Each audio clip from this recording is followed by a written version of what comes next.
domingo a domingo hemos estado compartiendo este hermoso libro y el domingo pasado compartimos el capítulo 11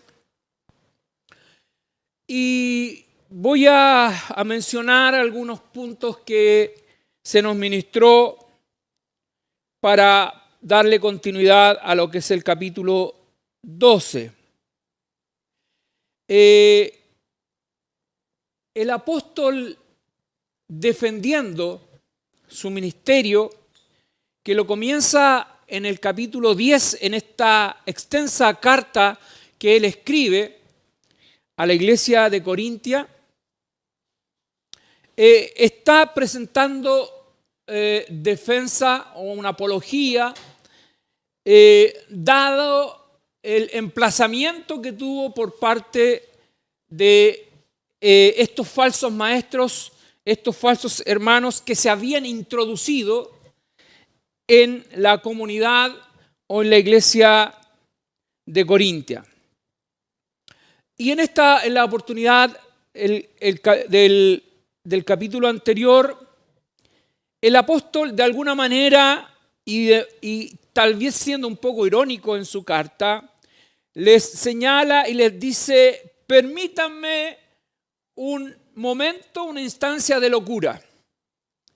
En realidad quiero responder de cierta manera con la locura que estos hombres hablan, porque al parecer esto es lo que a ustedes les apasiona, esto es lo que a ustedes los embauca. Así es que voy a permitirme y tomarme ese derecho de hablarle de esta manera. Pero aún así, diciéndolo de esa forma, el apóstol les habla con sabiduría de Dios porque él quiere edificar a la iglesia. Es el propósito del capítulo. Y él, tomando este espacio, tomando esta situación, en realidad les dice: voy a jactarme ante ustedes, voy a gloriarme ante ustedes y lo voy a hacer tocante a 3 puntos. Y comienza el apóstol a desarrollar este texto y le señala que él se va a gloriar en su celo por la iglesia,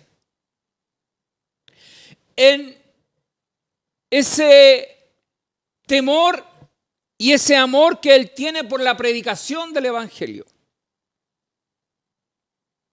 Porque él señala y dice que la iglesia, y hace una alegoría con la relación de novios, con esa costumbre que había en el pueblo de Israel, en que el matrimonio se celebraba o había un compromiso previo que era el noviazgo.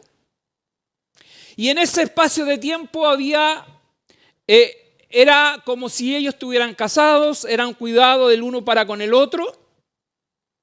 Y por lo tanto, estaban comprometidos en esa relación. Así le dice también, el apóstol le habla acerca de la relación de Cristo con su iglesia. Es un noviazgo, es una relación, un vínculo que se va a materializar cuando el Señor venga por su iglesia. Y por eso que se habla de las bodas del Cordero.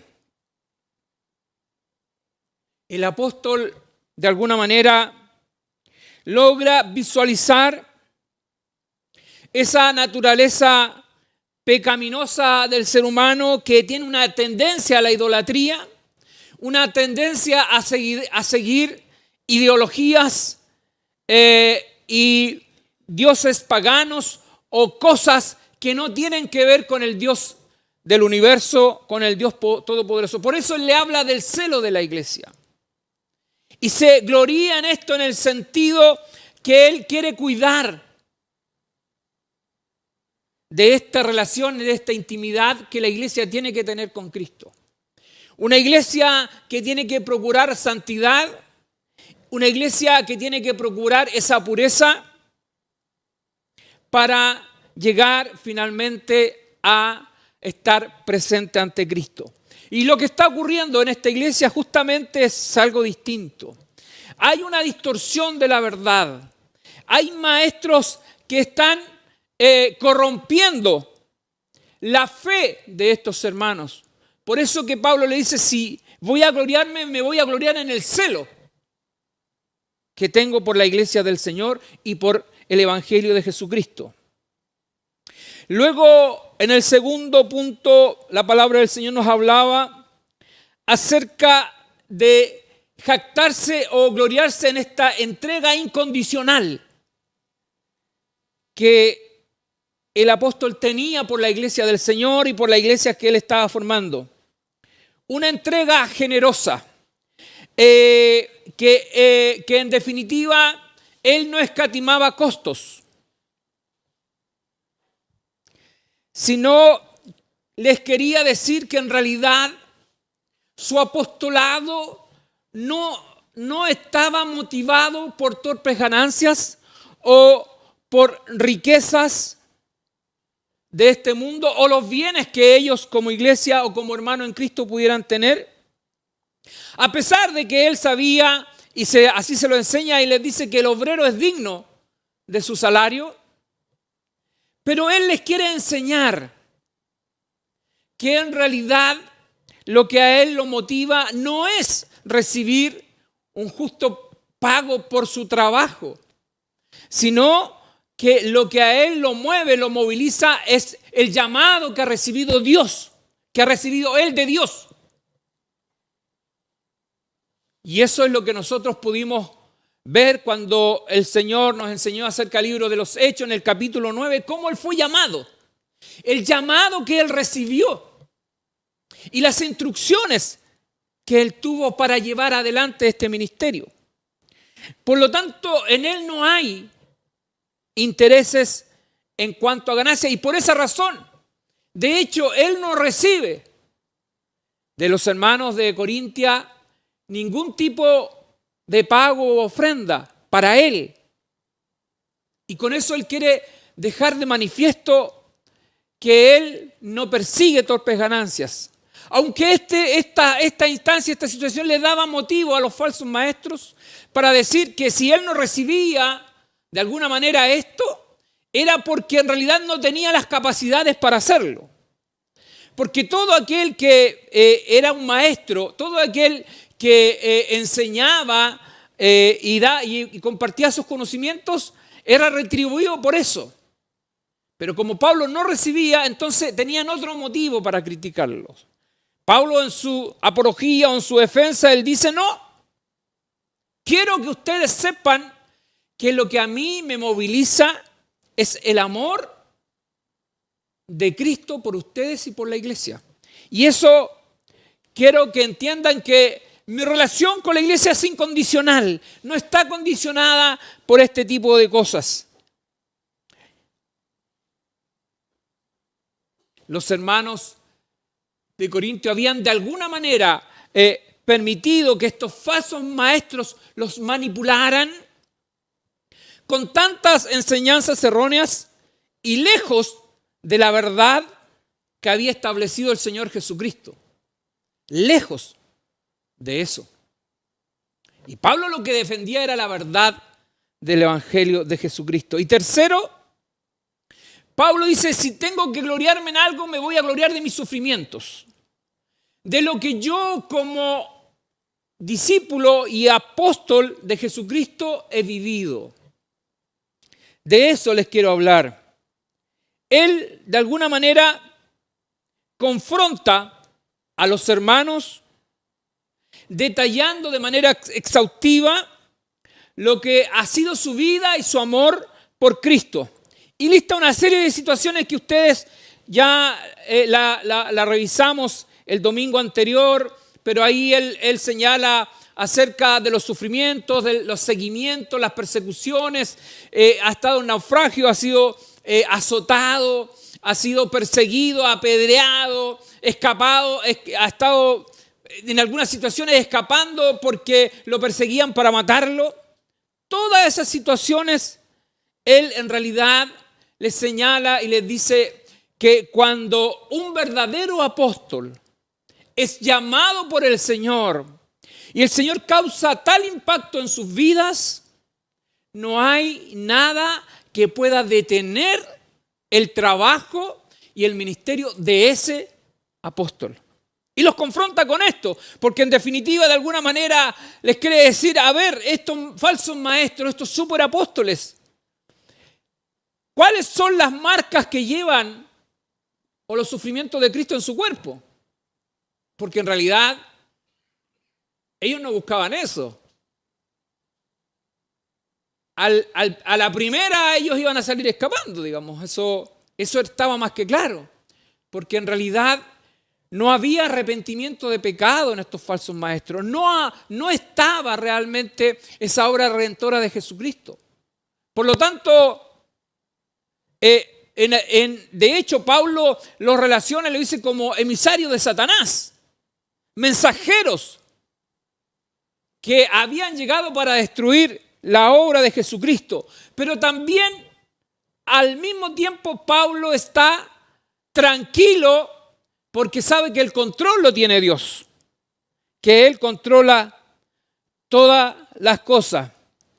Por lo tanto, Pablo los hace reflexionar acerca de esto de gloriarse y los hace reflexionar acerca de un verdadero apóstol. Porque un verdadero apóstol está dispuesto a servir a Cristo en las buenas y en las malas. Y eso me hace recordar un himno que mi papá cantaba, ¿no es cierto?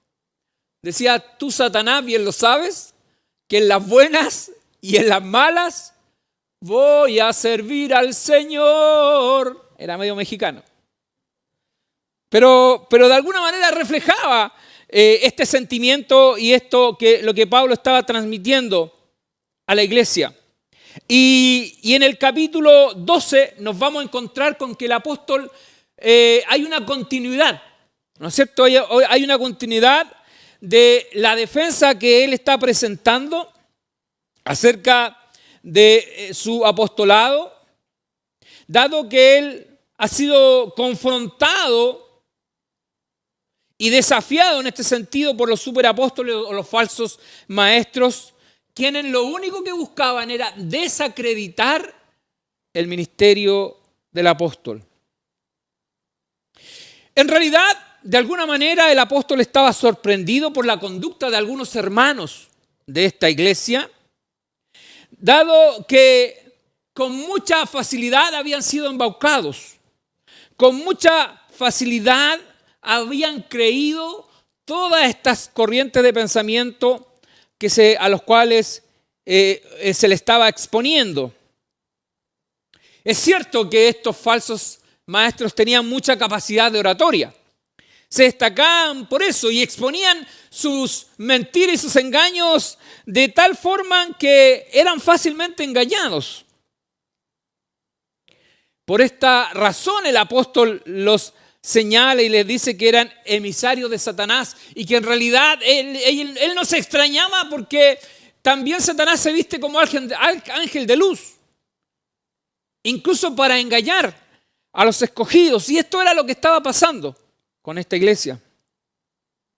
El apóstol continuó su defensa y además de confrontarlos con las marcas genuinas que debe llevar un apóstol, que son los sufrimientos de Cristo, que Pablo lo lleva en su cuerpo y lo dice, yo llevo en mi cuerpo las marcas de Cristo, para señalarles que aunque el maligno quiere detener la predicación del evangelio, aunque el maligno quiere parar el ministerio, en este caso del apóstol, Pablo tiene claro que no lo va a lograr porque Dios es supremo y Dios tiene todas las cosas bajo su poder. Y por lo tanto, Pablo sabe que está bajo la dependencia absoluta de Dios. Y eso es lo que vamos a encontrarnos en las experiencias que el apóstol vivió, experiencias gloriosas que él vivió con el Señor, extraordinarias. Y él en realidad no quiere gloriarse ni jactarse de estas cosas, de lo que él ha vivido con el Señor, porque sabe que junto con los padecimientos y los sufrimientos que el apóstol llevaba en su cuerpo, Dios le había permitido experimentar ciertos privilegios. De alguna manera experimentar la gloria de Dios, como Él lo hizo con otros hombres, varones, que las Sagradas Escrituras así lo muestran, que tuvieron esos espacios donde Dios mostró un poco de su gloria para fortalecer su fe, para que tuvieran convicción y claridad del Dios en el cual ellos habían creído. Por lo tanto, vamos a abordar este capítulo en cuatro partes. Una de ellas tiene que ver con lo que Dios concedió a Pablo, experiencias gloriosas, y que Él lo permite con algunos de sus escogidos, como un anticipo de lo que nos espera. 2, lo que vamos a ver, la dependencia absoluta de Dios en todo. 3, que en la iglesia de Cristo todos somos servidores. El Señor nos llamó para servir, para ser vasos de barro, pero de honra, para que la gloria siempre sea del Señor. Y como último punto, el crecimiento de una iglesia está dado por el cambio de vida que experimenta una persona, por el impacto que causa la palabra de Dios en su vida, a la luz de esta palabra bendita. Entonces nos vamos a encontrar, y quiero que usted tenga su Biblia a mano, porque en los versos del 1 al 6 nos vamos a encontrar con una experiencia extraordinaria, con una experiencia gloriosa que Dios le permitió vivir al apóstol. Él tenía la gran misión de formar iglesias, y esto lo exponía a muchas situaciones, por cierto, difíciles, situaciones que como ser humano lo iban a debilitar, situaciones en las que él iba a perder sus fuerzas. Pero Dios, que conoce y sabe todas las cosas, en muchas ocasiones lo visitó el ángel de Dios para fortalecerlo, para animarlo, para enseñarle a él que tenía una gran misión que cumplir y que no debía temer porque no estaba solo. El Espíritu Santo permanentemente lo estuvo asistiendo. Y en esta parte de estos versos que yo les señalo, él relata una experiencia gloriosa que vivió como un anticipo de lo que le espera y de lo que nos espera. Las cosas que Dios hace, cuando Dios muestra algo, lo hace con un propósito. Pablo sin duda vivió muchas experiencias más que no están relatadas en sus cartas. Pero él tiene un propósito al contar esto. Hay un propósito detrás de esto, de esta experiencia que él les relata a los hermanos. Pablo, en los inicios de su apostolado, entonces él dice, hace 14 años atrás tuve una experiencia gloriosa. Es prácticamente cuando él está partiendo su ministerio, sin saber todo lo que iba a tener que vivir. Él había sido anticipado, sí, que él tendría que sufrir por la causa de Cristo. Así se le había dicho. Y no es porque Dios se gozara, se deleitara del sufrimiento, sino que servir a Cristo lo exponía, ¿no es cierto?, a que los hombres se rebelarían contra la verdad del Evangelio. Y eso se manifestaría en una ira tremenda contra este servidor del Señor. Una violencia contra él, que es propio de la naturaleza del ser humano. O sea, Esto es natural. Nosotros lo podemos ver hoy día habitualmente en los noticieros. Hoy día uno prefiere no mirar noticias, porque es violencia tras violencia. Bueno, esa es la naturaleza del ser humano. Así se manifiesta la conducta del hombre y la mujer sin Cristo. Y esto es lo que Satanás está haciendo con la humanidad esclava del pecado. Por lo tanto, Pablo vive esta experiencia 14 años atrás, cuando él está partiendo su ministerio sin saber los detalles a los cuales iba a estar expuesto. Sabía que iba a sufrir por la causa del Evangelio, pero no sabía de qué manera y cómo. Pero el Señor lo lleva y lo hace vivir esta experiencia gloriosa. Él no sabe, no puede distinguir de qué manera fue llevado al paraíso, dice. Pero fue llevado al paraíso de Dios. No lo sabe. Varios comentaristas bíblicos incluso coinciden que este lugar es el mismo lugar que señala Cristo antes de morir en la cruz. Cuando hay dos ladrones crucificados con él y uno le dice, ¿no es cierto?, que relata el escritor, le dice, Señor, acuérdate de mí cuando estés en tu reino. ¿Qué le dijo el Señor? Hoy estarás conmigo en el paraíso. Entonces, hay un lugar donde Cristo está con aquellos que han partido a su presencia a la espera del día de la resurrección. Y Pablo tiene la oportunidad de participar.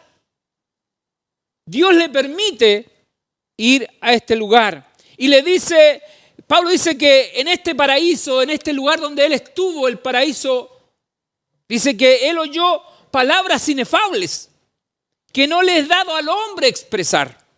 Cuando uno busca el significado de la palabra inefable, nos encontramos con un significado que dice que no puede ser dicho, o no puede ser explicado, o no puede ser descrito con palabras.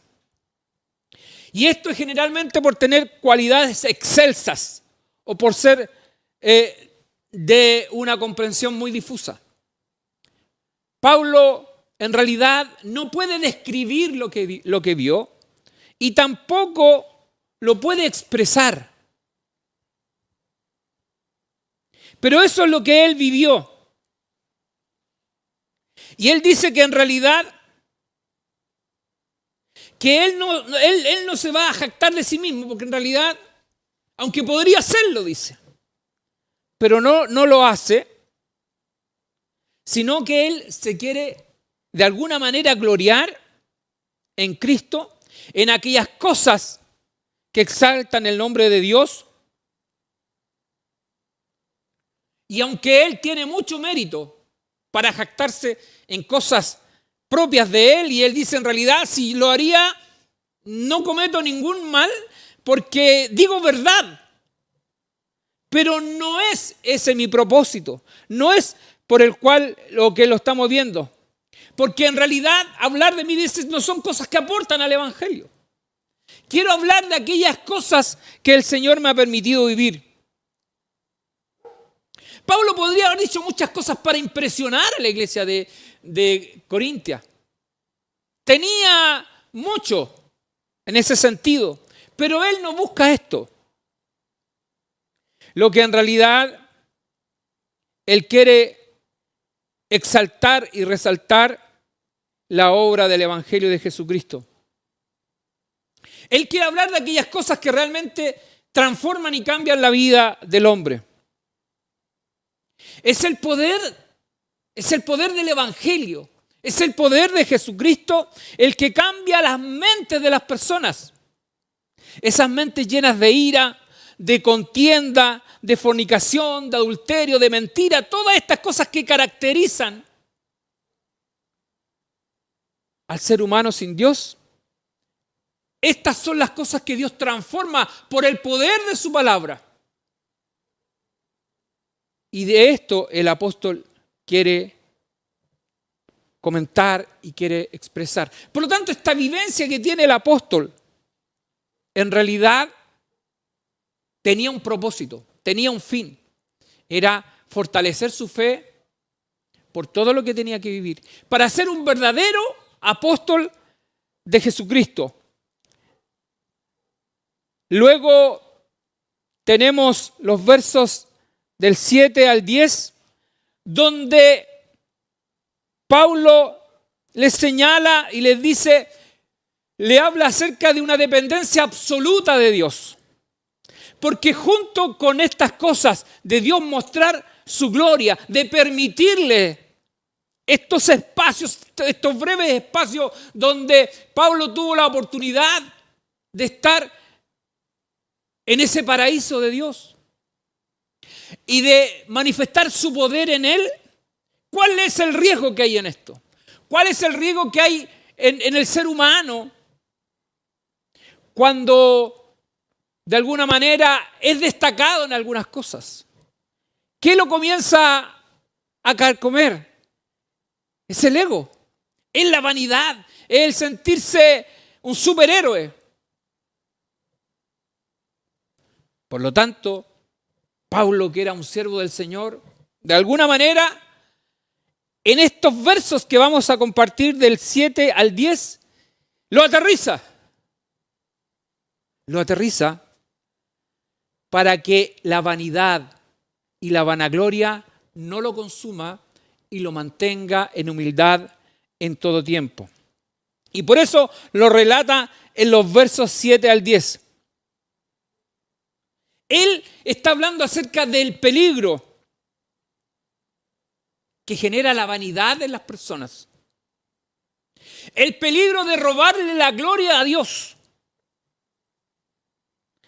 en aquellas cosas, ¿no es cierto?, en que el Señor nos usa a los seres humanos para manifestar su gloria.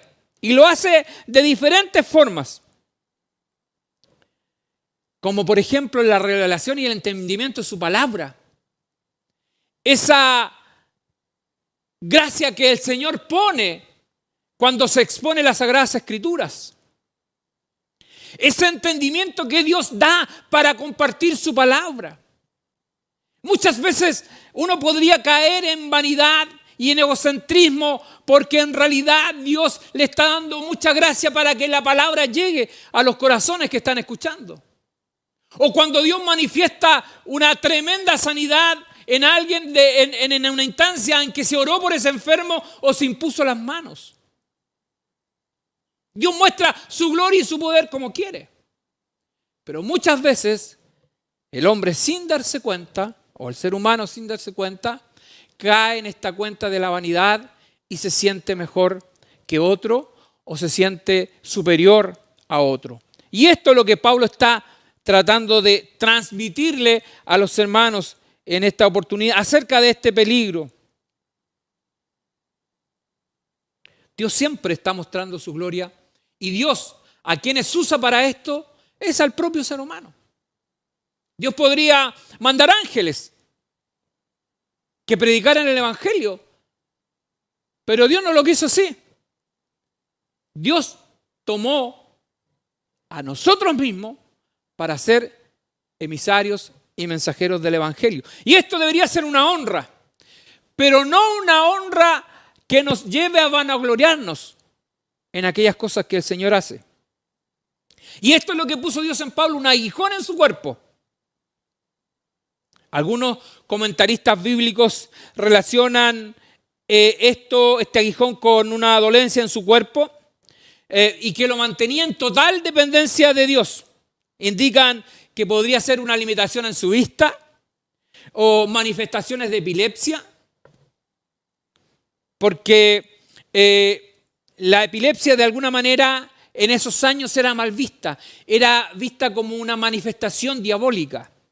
Cuando las personas botaban salida por su boca, entonces generaba un rechazo inmediato en el círculo donde se vinculaba a la persona. Entonces, algunos comentaristas, por algunas luces que da la palabra del Señor, que Pablo dice que no lo rechazaron por su enfermedad o por su dolencia. Entonces, algunos comentaristas concluyen que podría ser eso. Otros señalan que en realidad quizás eran cefaleas o fuertes dolores de cabeza, jaquecas que provocaban problemas en su vista, por ejemplo.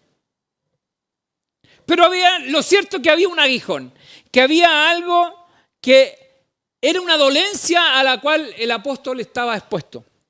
Y él señala y dice que le suplicó a Dios, porque en realidad, como cualquiera de nosotros que padece una enfermedad, lo que queremos es ser sanados. Eso es lo que queremos. Pablo, consciente de esto, dice que oró 3 veces al Señor en oración. Y Dios le respondió la oración, ¿o no? Sí se la responde. Pero la respuesta que Dios le da quizás es muy distinta a la que él estaba esperando. Y eso nos pasa muchas veces.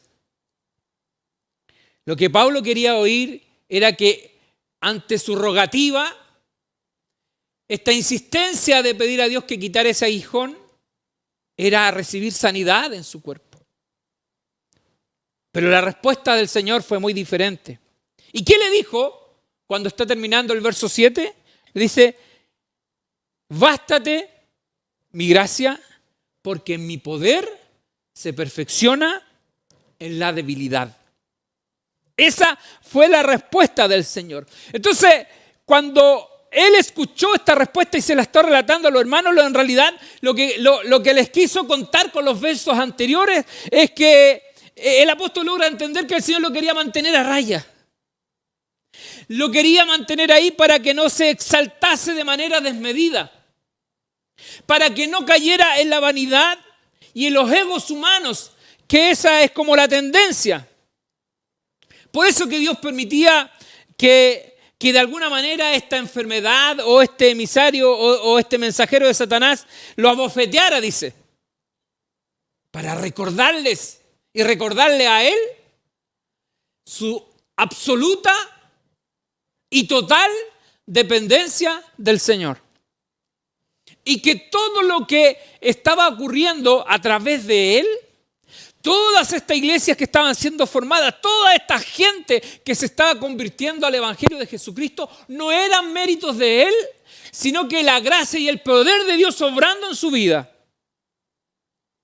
Y eso es lo que Pablo logra entender y se lo está transmitiendo. Por eso que les cuenta esta experiencia gloriosa de haber ido al paraíso, pero junto con eso también le cuenta de la enfermedad que él lleva a cuesta. Porque Pablo tiene que haber vivido muchas cosas extraordinarias. Pero para vivir eso, había algo que tenía que nivelarlo. Algo que tenía que ponerle los pies en la tierra. Para que no se exaltase de manera desmedida. Entonces, a diferencia de las corrientes de pensamiento de este mundo, que siempre, ¿qué es lo que se busca? Enaltecerse por los logros alcanzados. Eso es como natural. Es natural. Cuando postulamos a algún trabajo o queremos alcanzar, ¿no es cierto?, algún puesto importante, lo que tenemos que presentar es nuestra experiencia, nuestros logros, lo bien que lo hemos hecho durante toda nuestra experiencia laboralmente hablando, o en cualquier otro tipo de situación. Pero con el Señor es al revés. Con Él es al revés. Con Cristo es al revés. En realidad, con Cristo nos gloriamos en nuestras limitaciones, en nuestras debilidades, en reconocer que dependemos día a día del Señor. Y que si alguno de nosotros hoy, en este momento, tiene vida y salud, es porque el Señor lo ha permitido. Es porque el Señor tiene misericordia y porque se renuevan cada mañana para nosotros. Por eso debemos ser agradecidos del Señor en todo tiempo. Por lo tanto, no siempre la oración será contestada de la forma como nosotros esperamos que el Señor nos responda, sino conforme a su perfecta voluntad. Porque todas las cosas para Dios tienen un sentido. Y aunque hoy no las entendamos, mañana quizás tendremos claridad de por qué el Señor actuó de determinada manera. El otro punto que quiero compartir del verso 11 al 13 es acerca de que en la iglesia de Cristo, lo que Pablo les quiere decir, todos somos servidores. Todos somos servidores. Y en estos versos en que Pablo continúa su defensa, exhorta a los hermanos es que en realidad tuvieron una conducta muy pasiva respecto a lo que estos falsos maestros decían de él. Recuerden que Pablo había sido el fundador de esta iglesia, había estado 1 año y medio con ellos enseñándole el evangelio de Jesucristo. Junto con eso él trabajaba construyendo tiendas. Por lo tanto, lo que ocurría era que además de hacer un tremendo esfuerzo día tras día para poder sostenerse, trabajar durante el día y después en la tarde o en algún momento del día dedicarlos a enseñarle a estos hermanos,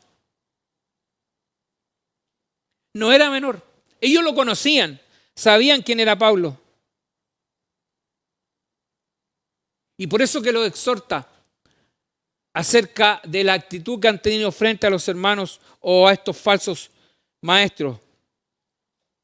Les expone que él, de cierto, que no comparte la actitud de gloriarse, ni menos por sus logros personales, ni por las cosas, ¿no es cierto?, en las cuales Dios lo ha usado para mostrar su gloria y su poder. Sin embargo, el apóstol considera necesario en esa instancia y en ese momento hablar acerca de las cosas que él ha vivido en su ministerio. Y para hablar de esto, no tan solamente habla la parte bonita, sino que habla también de sus sufrimientos y habla de todas aquellas experiencias vividas con el Señor y cómo el poder de Dios se ha manifestado a lo largo de su ministerio, sintiendo siempre el respaldo de Dios en todo tiempo.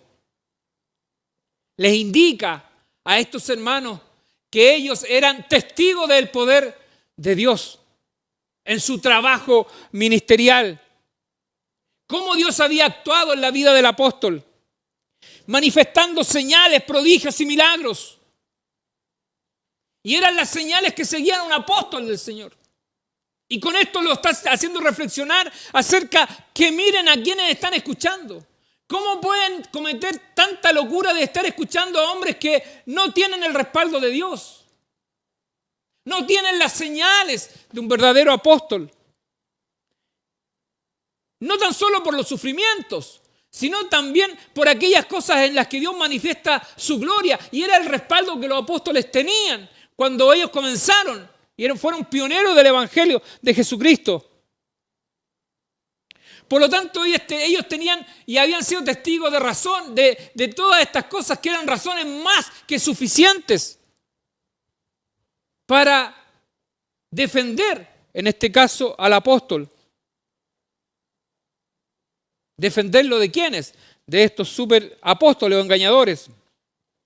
Pablo, en este caso, con una actitud de mucha humildad, les aclara y le dice que él no se siente superior a nadie. Y nosotros, de alguna manera, podríamos parafrasear lo que él está señalando en esto, diciendo que en realidad él no se siente superior a nadie porque lo que ha ocurrido con él, todo lo que él ha hecho, no es otra cosa sino el poder de Dios actuando por intermedio de él para bendecir a mucha gente, para que muchas personas conocieran la verdad del Evangelio y fueran rescatados de tinieblas a la luz admirable del Señor. Y en esto les dice, queridos hermanos, ustedes en realidad no se sientan menoscabados, porque no son menos que las otras iglesias. Las mismas cosas que han vivido conmigo en este lugar son las mismas cosas que el Espíritu de Dios está haciendo en los otros lugares. No hay distinción en esto, no tienen por qué sentirse menoscabados. Excepto, les dice, porque en realidad, y les pide perdón, les pide disculpas a lo mejor por no haber aceptado, ¿no es cierto?, una retribución de parte de ellos. Pero eso tenía un sentido. Y no quería el apóstol, como ya se señaló en las predicaciones anteriores, que el apóstol no quería dar ningún espacio, ningún lugar a estos falsos maestros para que de alguna manera desacreditaran el ministerio del apóstol. Por lo tanto, lo que él le está diciendo y le está señalando acá, que en realidad él no se siente superior a nadie y que realmente en el Evangelio de Jesucristo nadie es superior al otro, sino que él le está diciendo: yo soy un servidor igual que ustedes, que por gracia y misericordia el Señor me ha tomado en cuenta para exponer de esta manera las Sagradas Escrituras, para ser un maestro de la palabra, pero no para vanagloriarme, sino para que el nombre del Señor sea bendecido y la palabra del Señor corra y sea glorificada. Por eso que en Cristo todos somos servidores. Y el último punto que quiero tratar tiene que ver con el crecimiento de una iglesia, y que en realidad esto está dado por el cambio de vida que las personas experimentan a la luz de la palabra del Señor. Y esto lo podemos encontrar en los versos 14 al 21. Aquí lo que el apóstol está haciendo, les comenta a ellos acerca de la intención de viajar ya por tercera vez a visitarlos. Y en realidad él le reitera que las intenciones que él tiene no es ir a buscar el bien de ellos o recursos financieros o dinero. No es esa la razón. Incluso hace un paralelo con lo que significaban las costumbres judías, ¿no es cierto? Porque Pablo siempre está recurriendo a su experiencia como hebreo, como judío. Él dice: en realidad, lo que hace un padre es, de alguna manera, trabajar y entregar todo para sus hijos. Es decir, el trabajo, el esfuerzo de toda una vida era para darle una mejor calidad de vida a las generaciones que venían. Eso es lo que hacían los patriarcas o los sacerdotes del hogar o los dueños de casa, ¿no es cierto? El esmerarse por entregarle una buena calidad de vida a su familia. Y Pablo decía: yo en realidad, esto no sucede al revés. No es que los hijos a mí me tengan que retribuir ni nada, sino que yo, en la medida que puedo, doy todo, porque tengo el vigor, tengo la fuerza, tengo todo para hacer esto, y lo estoy haciendo porque lo siente como sus hijos. Así lo siente. No es quizás como hoy día, que hoy día la calidad o la condición de padre ha cambiado mucho. Hay padres irresponsables que abandonan a sus hijos, padres ausentes que no asumen el rol que tienen que asumir y abandonan. Y por eso que tenemos tantos niños hoy día huérfanos, niños en la calle, niños abandonados, que crecen sin amor. Crecen sin amor y son potenciales personas que quizás se conviertan el día de mañana en delincuentes. Por eso que la Iglesia de Cristo en estos tiempos difíciles, también en estas cosas, tiene que mostrar una gran preocupación por la formación y la enseñanza de los niños. Entonces, Pablo les habla acerca de esto, acerca de que él no quiere nada de ellos. ¿Por qué lo siente como hijos? Si él está actuando al revés, dando todo lo que hay de él para bendecir en este caso a sus hijos. Y él dice, yo con mayor placer gastaré lo mío, daré todo lo que tengo por amor a vuestras almas. Aunque amándoos, dice, sea amado menos. Sea amado menos. ¿Ah? Es decir, no pone una condición él. Él no ama para que lo amen, sino que ama porque así Dios ha puesto el amor de padre y esta relación de padre e hijo. Por eso que hoy día muchas veces los hermanos en Cristo hablan de un padre espiritual, porque vinculan, ¿no es cierto?, a quien les ha enseñado, a quien los ha conducido por la palabra del Señor, también los nominan como padre espiritual. Y en este sentido, Pablo quiere resaltar esto tan importante, porque justamente estos falsos maestros, estos superapóstoles, en realidad lo acusaban de que Pablo, incluso esta ofrenda que había pedido, ¿no es cierto?, para los pobres de Jerusalén, lo acusaban de que esa ofrenda en realidad era para uso personal. Pero lo extraño de esto, y por eso que Pablo en realidad en su carta los expone y les aclara los hermanos, porque por otra parte lo descalificaban por no recibir retribución por su trabajo como maestro. Como ya le decía, los maestros de la época, quienes enseñaban, era justo que recibieran una paga por ese trabajo. Entonces era como una contradicción finalmente. Lo acusaban porque pedía ofrenda para los pobres de Jerusalén, porque decían que era para su beneficio personal, y por otro lado lo criticaban por no recibir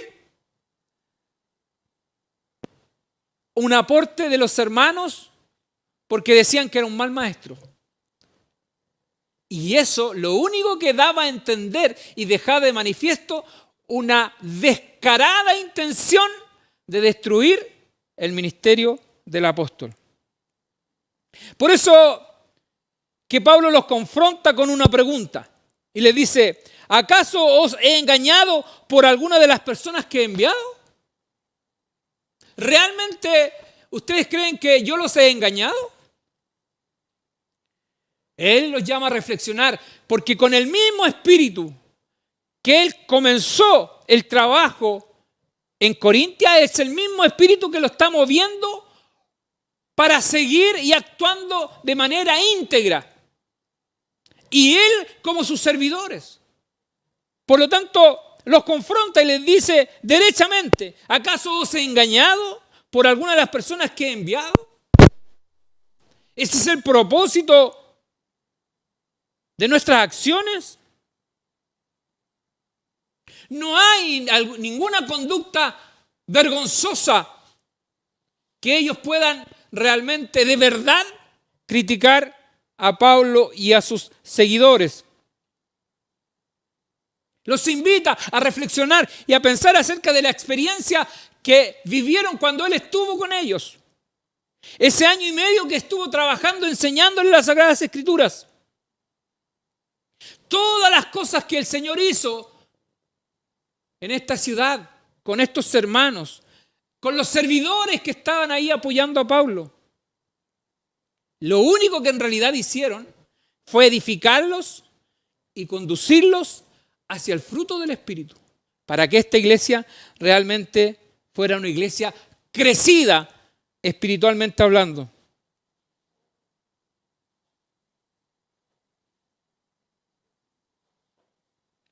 Los hace reflexionar profundamente y analizar respecto del crecimiento alcanzado cuando estuvieron directamente ese año y medio recibiendo las enseñanzas del apóstol.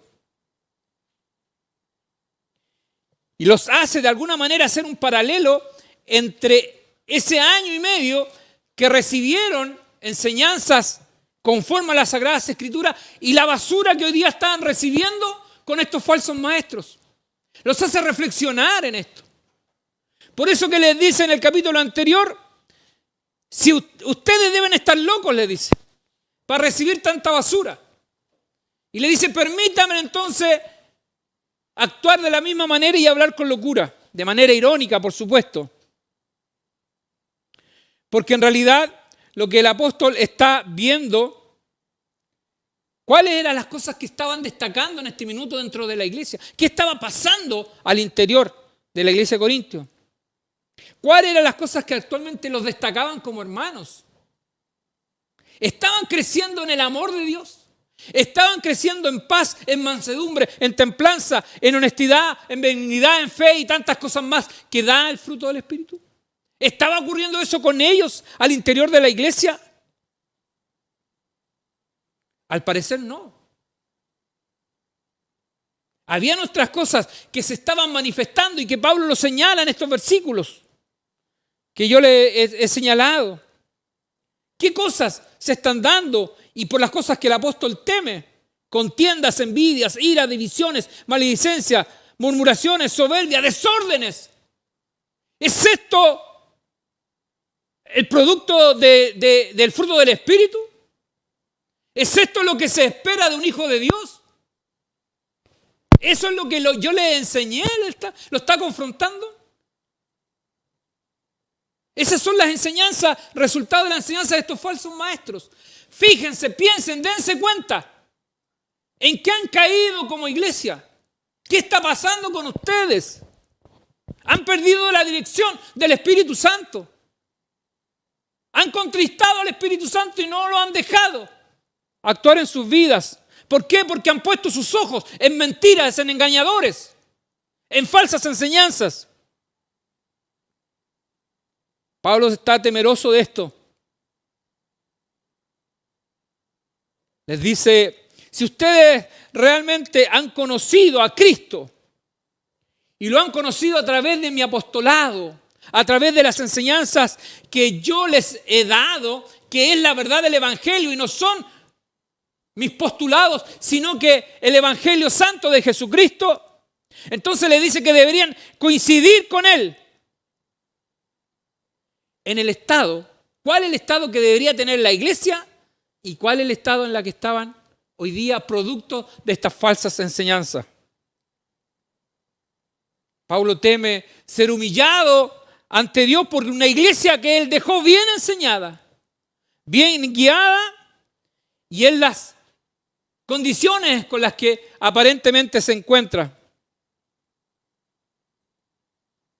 Pablo de alguna manera relata, dice, quizás tendré que llorar, tendré que experimentar el dolor por aquellos que no se quieren arrepentir, por aquellos que producto de estas enseñanzas, esta liviandad con la que se ha mezclado el Evangelio,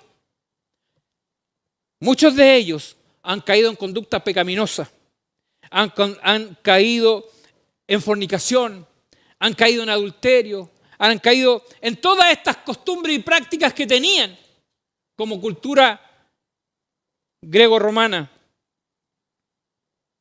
Pablo siente en su corazón el dolor por aquellos que se han perdido y que de alguna manera no quieren arrepentirse de sus pecados. Qué terrible es cuando una persona, habiendo conocido la verdad de Jesucristo, se aparta de Él y no quiere reconocer en lo que ha caído. Para concluir, quiero decirles 4 cosas.